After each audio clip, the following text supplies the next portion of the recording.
السلام عليكم ورحمة الله وبركاته. أهلا بيكم في فيديو جديد. النهاردة هنتكلم عن دواء مضاد للحموضة. آه، هو قراص. طبعا بعدنا عن الفورات. طبعا الفورات كتير مشهور منها للحموضة والانتفاخات والحاجات من دي.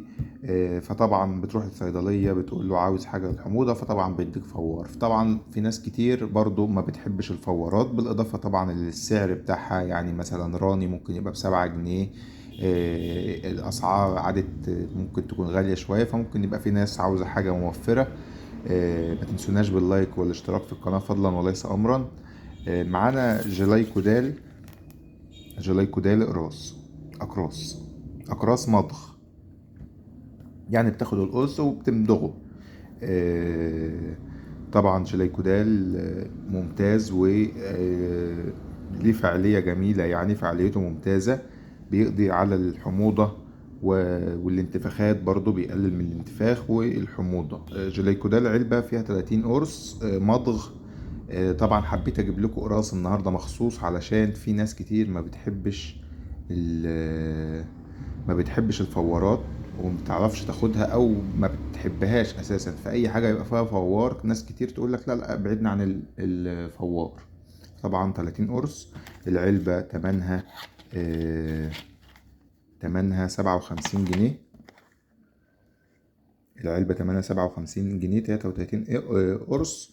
30 قرص 3 شرايط. الشريط واقف ب19 جنيه، يعني القرص بحوالي 190 جنيه و90 قرش، يعني بحوالي 2 جنيه.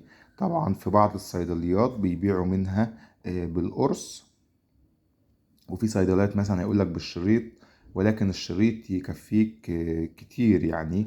طبعا الجرعة مضغ أقراص مضغ. ممكن قرص أو اتنين.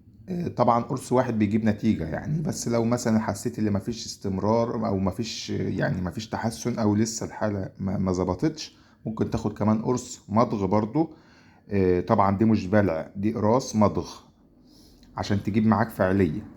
آه، مرة يعني قرص أو قرصين من 4 إلى 6 مرات في اليوم. طبعا أنت هتاخده دي في حالة اللي هي يعني ده المسموح بيه، ولكن أنا بكلمك على الحالة تجيب فاعلية. أنت عندي حموضة فهاخد قرص، تمام. خدت قرص مضغ جاب نتيجة معايا، خلاص تمام، تبقى عند اللزوم. يعني أنا بكلمك على حاجة تفضل معاك عند اللزوم. آه، فيعني ما تنسوناش بالاشتراك في القناة فضلا وليس أمرا، ولايك للفيديو وشير للفيديو عشان الكل يستفيد. فطبعا قرص أو اتنين عند اللزوم بس. ويعني كل ما بتحتاج هتاخد قرص أو اتنين، وطبعا قرص واحد كفاية لأنه هيجيب نتيجة. السعر مش غالي طبعا، تقدر توفر في السعر، يعني توفر في فلوسك بدل ما تجيب بدائل او حاجات تانية بتأدي نفس الغرض بأسعار اعلى. فاحنا بنحاول نجيب لك حاجات بأسعار بسيطة. بجيب لك النهاردة قرص ب190 بجنيه و90 قرش، يعني ب2 جنيه الا 10 قروش، يعني ب2 جنيه. بسيطة. ما تنسوناش بالاشتراك في القناة فضلا وليس امرا، والسلام عليكم ورحمة الله وبركاته.